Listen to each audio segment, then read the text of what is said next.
देखिए यहाँ पे देखिए, ठीक है। तंत्रिका उत्तक पढ़ना है। इसके पहले क्या क्या पढ़ लिए हम लोग? कौन कौन से उत्तक पढ़े हैं? एपिथेलियम उत्तक, संयोजी उत्तक, पेशी उत्तक। संयोजी उत्तक का उदाहरण बता दीजिए। संयोजी उत्तक का उदाहरण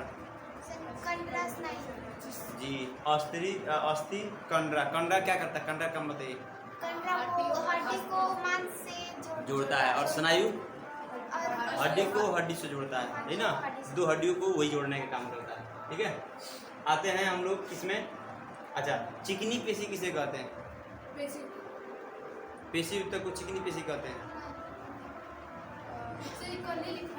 हाँ, चिकनी पेशी कहते हैं, लेकिन पेशी जो होती है ना, आरेखित वाले को कहते हैं। पेशी उत्तक में भी 3 तरह की होती हैं, हृदय पेशी उत्तक और आरेखीय होता है ना। चलो बाबू यहाँ पे देखिए, तंत्रिका उत्तक में जो हमारा पूरा शरीर के अंदर तंत्रिका उत्तक तंत्रिका कोशिकाओं से बना होता है। सूचनाएं जो हैं, जो वृत्त कवि जो पढ़ाए हैं उन लोगों को सब तंत्रिका के बारे में ही था। नियंत्रण और समन्वय, कंट्रोल की जो प्रक्रिया है हमारे शरीर के अंदर, सब किसके माध्यम से होता है? तंत्रिका कोशिकाओं के माध्यम से होता है। ब्रेन के अंदर बहुत ज़्यादा तंत्रिका कोशिकाएं इकट्ठा एक जगह है, तो एक साथ में क्या करता है? वो कंट्रोल करने का काम करता है पूरे शरीर को। जितनी भी क्रियाएं हो रही हैं इनको एक साथ कराते भी हैं, ठीक है। तो तंत्रिका उत्तक सभी कोशिकाओं में उत्तेजना के अनुकूल प्रतिक्रिया करने की क्षमता होती है, क्योंकि जितनी भी कोशिकाएं होती हैं सब में क्या होता है? जब उनके अंदर किसी भी तरह का एक्साइटमेंट होता है, उत्तेजना होता है, तो उनकी प्रतिक्रिया करते हैं, अनुक्रिया करने की क्षमता होती है, मतलब कि अनुकूल प्रतिक्रिया करने की क्षमता। रिएक्शन, भाई एक्शन की रिएक्शन होता है ना जी, जब कोई आपको कुछ बोलेगा चाहे कुछ करेगा तो वह क्या करता है? आप उसका रिप्लाई देते हैं। उसी तरह यहाँ पे इसका मतलब अनुकूल प्रतिक्रिया, मतलब सही रिप्लाई देता है। यद्यपि तंत्रिका उत्तक की कोशिकाएं बहुत ही शीघ्र उत्तेजित हो जाती है, मतलब कि जो तंत्रिका उत्तक की कोशिकाएं तो बहुत तेजी से अनुक्रिया करती हैं, मतलब शरीर के अंदर जो तंत्रिका कोशिकाएं हैं और जो शरीर के अंदर जो अन्य कोशिकाएं हैं, जैसे हड्डी की कोशिकाएं, मांस की कोशिकाएं, ब्लड की कोशिकाएं और तंत्रिका कोशिकाएं, इनमें बहुत ज़्यादा भिन्नता है, बहुत ज़्यादा अलग है ये, ठीक है ना। भिन्नता बहुत ज़्यादा पाया जा रहा है, ठीक है। थोड़ा देखो, तो कह रहा है कि तंत्रिका उत्तक में क्या होता है? ये कोशिकाएं जो है बहुत ही शीघ्र उत्तेजित हो जाती है, मतलब कि अन्य कोशिकाओं की तुलना में इनमें तेजी से उत्तेजना उत्पन्न होता है। किन? तंत्रिका कोशिकाओं में, जो पूरे शरीर के अंदर, मान लीजिए यहाँ पे कुछ सुबह तुरंत सूचना चला गया ब्रेन के पास, तुरंत उधर से आदेश आ भी गया कि हाथ हटाना भी है, ठीक है ना। स्पाइनल कोड और जो ब्रेन होता है ये काम करता है। तो ये जो तंत्रिका उत्तक होती है इनमें उत्तेजना बहुत जल्दी से उत्पन्न होता है अन्य कोशिकाओं की तुलना में, और इस उत्तेजना को बहुत ही शीघ्र पूरी शरीर में एक स्थान से दूसरा स्थान तक पहुंचाती है। मस्तिष्क मेरुरज्जु, मतलब कि मस्तिष्क ब्रेन हो गया, मेरुरज्जु का मतलब स्पाइनल कोड जो रीढ़ की हड्डी में होता है, तथा तंत्रिकाएं सभी तंत्रिका उत्तकों की बनी होती है।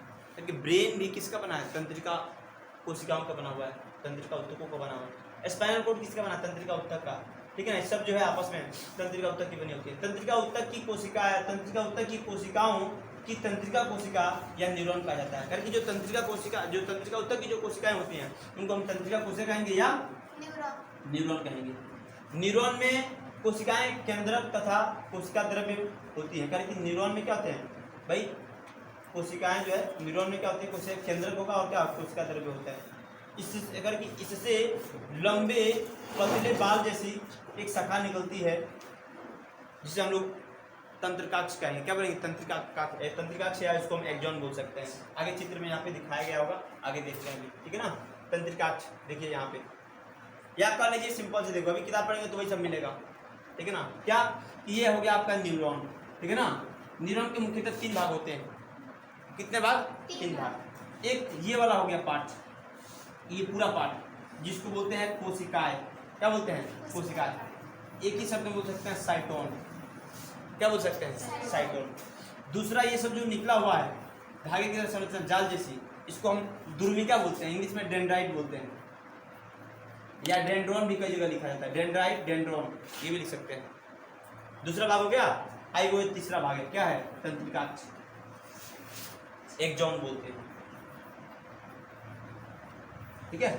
आइए क्या है? ये अंतिम सिरा है, तंत्रिका तंत्र का अंतिम सिरा। जो तंत्रिका कोशिका का जो अंतिम सिरा है ना उसको अंतिम सिरा बोल सकते हैं। तंत्रिका अंत, उसका जो है लास्ट अंतिम सिरा, अंतिम सिरा भी लिख सकते हैं, ठीक है ना, अंतिम सिरा लिख सकते हैं वो। तो मुख्यतः 3 ही भाग होते हैं, बाकी अंतिम सिरा जो है अलग से। कोशिका काय में 2 चीज होता है, ये कोशिका द्रव्य कहलाएगा, क्या कहलाएगा, कोशिका द्रव्य, ये क्या कहलाएगा, केंद्रक। तो कोशिका का देखिए ध्यान रखिएगा, साइटोन जो होता है, साइटोन जो होता है ये 2 चीज से मिलकर बना होता है, साइटोप्लाज्म से प्लस न्यूक्लियस से, समझ में आया ना। न्यूक्लियस मतलब केंद्रक, कोशिका द्रव्य से मिलकर बना कौन, कोशिका का, ठीक है। अच्छा, ये कैसे काम करता है, ये कैसे सूचनाओं को ब्रेन तक पहुंचाता है।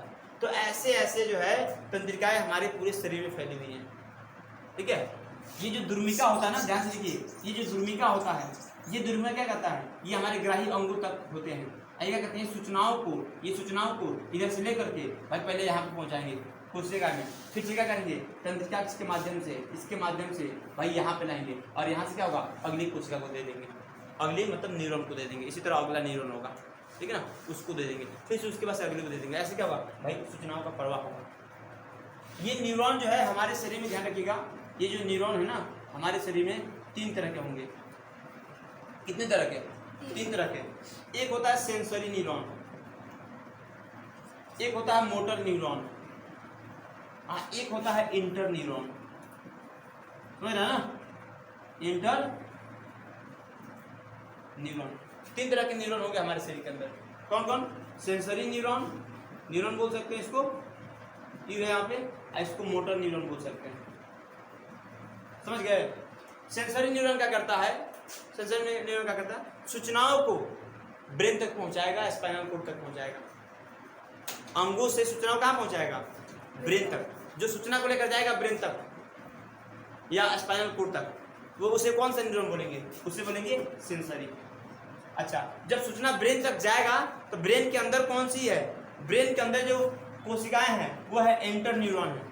कौन सी न्यूरॉन है, इंटर न्यूरॉन, बहुत ध्रुवीय इसको बोल सकते हैं, बहुत ध्रुवीय, क्योंकि इसके अंदर बहुत सारे अलग अलग न्यूरॉन आके जुड़े रहते हैं, इसीलिए बहुत ध्रुवीय इसको बोलते हैं। ये यूनिपोलर होता है, यूनिपोलर मतलब एक ध्रुवीय होता है। ये बाइपोलर होता है, बाइपोलर मतलब द्विध्रुवीय होता है। हाई जोन है, हाई मल्टीपोलर होता है, मल्टी मतलब बहुत ध्रुवीय, क्योंकि इसके अंदर ढेर सारे क्या होते हैं, न्यूरॉन आके जुड़े हुए होते हैं, इसीलिए इसको मल्टीपोलर बोलते हैं, ठीक है ना। मल्टी या पोलर, पोलर का मतलब ध्रुवीय होता है, मल्टी मतलब बहु होता है, बाई मतलब 2, पोलर मतलब ध्रुवीय, यूनि मतलब 1, पोलर मतलब ध्रुवीय, समझ में आया। एक ध्रुवीय, द्विध्रुवीय और बहुध्रुवीय। कई जगह ऐसे भी लिखता है कि हमारे न्यूरॉन 3 प्रकार के होते हैं, एक ध्रुवीय न्यूरॉन, द्विध्रुवीय न्यूरॉन और बहुध्रुवीय न्यूरॉन। एक ध्रुवीय को क्या बोलते हैं, सेंसरी न्यूरॉन बोलते हैं, जो सूचनाओं को ब्रेन तक लेकर जाएगा, स्पाइनल कोड तक लेकर जाएगा। उसके अंदर कौन है, इंटर न्यूरॉन है, सूचनाओं को क्या करेगा, वो दे देगा किसको, मोटर न्यूरॉन को। मोटर न्यूरॉन क्या करेगा, सूचनाओं को ब्रेन से अंगों तक पहुंचाने का काम करेगा, ठीक है ना। ब्रेन से या स्पाइनल कोड से सूचनाओं को कौन लेकर आता है अंगों तक, मोटर न्यूरॉन, समझ रहे ना। मोटर न्यूरॉन का काम क्या है, सूचनाओं को ब्रेन या स्पाइनल कोड से अंग तक पहुंचाना। सेंसरी न्यूरॉन का काम क्या है, अंग से सूचनाओं को ब्रेन या स्पाइनल कोड तक पहुंचाना। ब्रेन में कौन है, इंटर न्यूरॉन, ये क्या करता है, इन दोनों को जोड़ने का काम करता है। मान लीजिए, देखिए यहाँ पे ध्यान से, ये सेंसरी न्यूरॉन हो गया, ठीक है ना, सेंसरी न्यूरॉन हो गया, ये ब्रेन हो गया। ब्रेन में कौन सा न्यूरॉन है, ब्रेन में मान लीजिए कि हमारा न्यूरॉन हो गया कौन सा, इंटर न्यूरॉन, इंटर न्यूरॉन, ठीक है। सूचना इधर से गया ब्रेन में, ये क्या किया भाई, यहाँ पे जुड़ा हुआ है, ब्रेन ने इसको दे दिया, ये उसको पढ़ा, एनालाइज किया, विश्लेषण किया कि भाई क्या है, क्या सूचना आया है, फिर से क्या करेगा, ये मोटर न्यूरॉन को दे देगा। ये कौन सा न्यूरॉन है, मोटर न्यूरॉन। अच्छा, ये सूचना कहाँ से इसके पास गया है, अंग के पास से। कहाँ से गया है, अंग के पास से, यहाँ से गया है, तो क्या करेगा, अंग के पास से सूचना जाएगा, आप क्या करेगा, फिर सीधा घूमते हुए दूसरा आदेश आएगा कि भाई हटाना है कि नहीं हटाना, समझ रहे ना। तो भाई ये तो जो लेकर जाएगा उसे सेंसरी बोलेंगे, जो लेकर आएगा उसे मोटर बोलेंगे, और जो ब्रेन के अंदर होगा उसे इंटर न्यूरॉन बोलेंगे, बहुत ध्रुवीय न्यूरॉन बोलेंगे। समझ में आया, ये 3 तरह के न्यूरॉन हम लोग के शरीर में पाए जाते हैं, और इनसे ही, इन सभी न्यूरॉन से ही हमारा पूरा जो है तंत्रिका उत्तक बना हुआ है। उत्तक का मतलब जानते हैं, कोशिकाओं का समूह होता है ना जी, कोशिकाओं का समूह होता है। तो यहाँ पर जो है हमारा पूरा तंत्रिका तंत्र, तंत्रिका उत्तक या कभी तंत्रिका कोशिकाओं से मिलकर बना होता है, जिसमें 3 तरह के उत्तक हमारे, या 3 तरह की कोशिकाएं हमारे शरीर के अंदर पाए जाते हैं, ठीक है ना। ये बात ध्यान रखना है। मुख्य कितने पार्ट्स होता है इसके, 3 पार्ट्स होते हैं, साइटोन, तंत्रिकाक्ष और ध्रुविका डेंड्राइट्स। बाकी बाइसाइटोन के अंदर केंद्रक आ जाएगा और ये तंत्रिका अंत लिख लेंगे लास्ट वाला, हो जाएगा ना। ये बात ध्यान रखना है, ये आपको बुक में ये पता नहीं मिलेगा नहीं मिलेगा, पढ़ेंगे तो पता चलेगा अभी आगे, ठीक है। तो इसको नोट कर लीजिए, सेंसरी न्यूरॉन, मोटर न्यूरॉन और इंटर न्यूरॉन, ठीक है। कॉपी में लिख लीजिए, इसको लिख लें। चलिए आइए देखिए, ठीक है। जो हमारा तंत्रिका तंत्र किससे मिलकर बना है? हमारा तंत्रिका तंत्र जो है दो भाग से मिलकर बना है। तंत्रिका तंत्र को कह सकते हैं दो भाग में बांटा गया है। एक होता है केंद्रीय तंत्रिका तंत्र, क्या बोल सकते हैं? केंद्रीय तंत्रिका तंत्र। और दूसरा होता है परिधीय तंत्रिका तंत्र, ठीक है। मतलब हम लोग का जो नर्वस सिस्टम है, थोड़ा दिखा देते हैं क्योंकि तंत्रिका के बारे में पढ़ रहे हैं ना जी। देखिए यहाँ पे जो हम लोग का नर्वस सिस्टम होता है बाबू, नर्वस सिस्टम, ठीक है, ये दो भागों से मिलकर बना होता है, या कल जिसको दो भाग में मुख्य तौर पे बांटा गया है। अभी बस इतना जानेंगे, मुख्य दो भाग में। इसमें आपका आता है central nervous system, central nervous system, और दूसरा आता है peripheral nervous system, peripheral nervous system. इसको बोलते हैं हम लोग शॉर्टकट में PNS, क्या बोलते हैं? PNS। इसको बोलते हैं CNS। फिलहाल इतना जानिए आप, ठीक है ना। क्या? सेंट्रल नर्वस सिस्टम और पेरिफेरल नर्वस सिस्टम, ठीक है। सेंट्रल का मतलब जो शरीर के एकदम सेंटर में हो, केंद्र में हो, बीचों बीच में हो। क्या है बीच में? ब्रेन है। ऊपर से आएंगे से इसको ब्रेन है। दूसरा क्या है? स्पाइनल कोड है, रीढ़ की हड्डी के अंदर है ना। उसके बाद से सब साइड में। तो भाई इसमें आता है आपका दो चीज, ब्रेन आता है, इसमें और आ जाता है स्पाइनल कोड, स्पाइनल कोड आ जाता है। ये है सेंट्रल नर्वस सिस्टम है, इसको केंद्रीय तंत्रिका तंत्र। यही दोनों क्या करते हैं? पूरे को शरीर को कंट्रोल करने का काम करते हैं, ठीक है ना। आज जो PNS होता है, जिसको हम पेरिफेरल नर्वस सिस्टम बोलते हैं, हिंदी में परिधीय बोलते हैं, इसको हम केंद्रीय बोलते हैं, हिंदी में इसको परिधीय बोलते हैं, परिधीय तंत्रिका तंत्र, ठीक है ना। परिधीय, क्योंकि भाई परिधि का मतलब क्या होता है? आपको गोला का पता है ना, वृत्तीय गोला का है, एकदम ऊपर जो होगा एकदम बाहर करके क्या बोलेंगे? उसको परिधि बोलेंगे ना। तो शरीर के जो साइड में जो फैला हुआ है उसे क्या बोलेंगे? परिधीय बोलेंगे। और जो एकदम बीच में है उसे क्या बोलेंगे? हम केंद्रीय बोलेंगे, ठीक है ना। तो केंद्रीय में दो आता है, ब्रेन और स्पाइनल कोड। स्पाइनल कोड और ब्रेन क्या करते हैं? ये दोनों ही मिलकर के पूरे शरीर की क्रियाओं को कंट्रोल करने का काम करते हैं, ठीक है ना। इनसे सभी न्यूरॉन, जितने भी शरीर के न्यूरॉन हैं, सब इन दोनों से जुड़ी हुई हैं, ठीक है। सब इन दोनों से जुड़ी हुई है। बात समझ गए?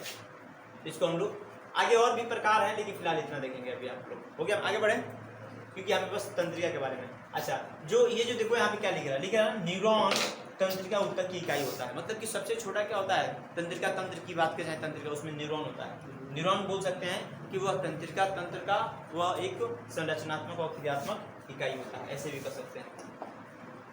आगे देखिए, यह है हमारा तंत्रिका कोशिका, हो गया ना जी। तंत्रिका रेशे से गुजरने वाली संवेदना को तंत्रिका स्पंदन बोलते हैं। अब तंत्रिका स्पंदन का मतलब क्या होता है? जिसको हम नर्व इम्पल्स, इसको हम बोलेंगे नर्व इम्पल्स। क्या बोलेंगे? नर्व इम्पल्स क्या होता है? आवेग क्या होता है? भाई मान लीजिए तंत्रिका रेशे का मतलब क्या समझ रहे हैं? तंत्रिका रेशे मतलब कि जो तंत्रिका तंत्र है, क्या हुआ?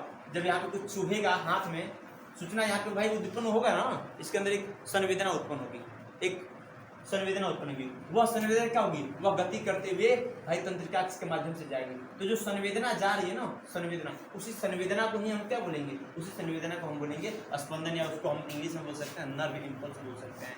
संवेदना को हम क्या बोल सकते हैं? Nerve impulse. संवेदना जो उत्पन्न होगा, ठीक है ना, संवेदना जो उत्पन्न होगा उसे हम क्या बोलेंगे? नर्व इम्पल्स बोलेंगे, या हिंदी में उसको तंत्रिका स्पंदन बोल सकते हैं। जो क्या करता है? जो ब्रेन तक जा रहा है, ठीक है ना। तंत्रिका स्पंदन का संचरण तंत्रिका अंत से होता हुआ अगली तंत्रिका कोशिका के डेंड्राइट में होता है। अभी क्या समझाएं भाई? यहाँ से सूचना जाएगा ना जी, यहाँ सूचना जाएगा। जब सूचना यहाँ जाएगा तो ये अंत हो गया, तंत्रिका अंत, दिख रहा है ना। अब यहाँ से क्या होगा? इसी तरह का अगला एक और न्यूरॉन होगा, ये सूचना क्या होगा, यहाँ से निकल करके अगला जो डेंड्राइट होगा उसमें ये चला जाएगा, अगले न्यूरॉन के डेंड्राइट के पास चला जाएगा, और फिर से उसके साइटोप्लाज्म में जाएगा, यहाँ से होते हुए तंत्रिका के माध्यम से फिर से अगले वाले के पास चला जाएगा। ऐसे ये सूचना क्या करती है, गति करते हुए ब्रेन तक चली जाएंगे। ठीक है, तंत्रिका का स्पंदन हमें इच्छा अनुसार अपनी पेशियों की गति करने में सहायता करता है। करके ये जो स्पंदन है, जो इम्पल्स है, हमारी इच्छा अनुसार हम अभी हाथ उठा ले रहे हैं, हाथ उठा ले रहे हैं, तो भाई ब्रेन के अंदर ऐसा है ना, हाथ उठाने की इच्छा उत्पन्न हो रही है ना। ये सूचना तुरंत क्या हुआ, तुरंत जो है मोटर न्यूरॉन के माध्यम से हाथ के अंदर गया और पेशी को क्या किया भाई, उनको सिकुड़ाया और फैलाया। कल पढ़े थे कि पेशियों को सिकुड़ने और फैलने की वजह से हमारा हाथ गति करता है, हाथ गति करता है। तो ये गति करता है, तो कैसे गति कर रहा है, क्योंकि उन पेशियों में क्या है, उन पेशियों के अंदर तंत्रिका कोशिकाएं भी हैं। क्या है, तंत्रिका कोशिकाएं भी हैं, और ये तंत्रिका कोशिकाएं क्या कर रही हैं, ब्रेन से सूचना को उसके अंदर फैला दे रही हैं, जिसके कारण जो उसके अंदर क्या हो रही है, संवेदना उत्पन्न हो रहा है। जो तंत्रिका कोशिकाएं होती हैं हमारे शरीर के अंदर तार की तरह काम करती हैं, तार, बिजली की तार की तरह काम करती हैं। उसके अंदर बिजली जा रहा है, करंट जा रहा है, हमको दिखता नहीं है, काम कर रहा है ना, पंखा काम कर रहा है। उसी तरह तंत्रिका के अंदर भी जा रहा है, हाथ उठ रहा है, लेकिन कैसे क्रिया हो रही है, पंखा चलते हुए दिख रहा है, हाथ उठता हुआ भी दिख रहा है, लेकिन क्या हो रहा है इसके अंदर ये नहीं दिख रहा है। उसके अंदर तार के अंदर क्या हो रहा है, दिख रहा है क्या, नहीं दिख रहा है। उसी तरह ठीक ये जो इम्पल्स की जो बात कर, नर्व इम्पल्स, ये एक तरह का क्या है, विद्युत ही उत्पन्न हो रहा है, उसके अंदर बिजली के रूप में ही जा रहा है सूचनाएं। बात समझ रहे हैं ना। तंत्रिका तथा पेशीय ऊतक का कार्यात्मक संयोजन प्रायः सभी जीवों में मौलिक है। करे कि इनके बीच तंत्रिका और जो पेशीय ऊतक का जो कार्यात्मक संयोजन है, जो इनके बीच जो मतलब कि जो दोस्ती है, जो बंधन है इनके बीच, सभी जीवों के अंदर क्या है, मौलिक है, मतलब एक जैसा है। साथ ही यह संयोजन उत्तेजना के अनुसार जंतुओं की गति प्रदान करता है। क्योंकि इनके अंदर क्या होता है, उत्तेजना उत्पन्न होती है हाथों के अंदर, मांसों के अंदर, तब ये क्या करते हैं, गति कर पाते हैं। ठीक है ना। तो ये हमारा तंत्रिका ऊतक के बारे में था।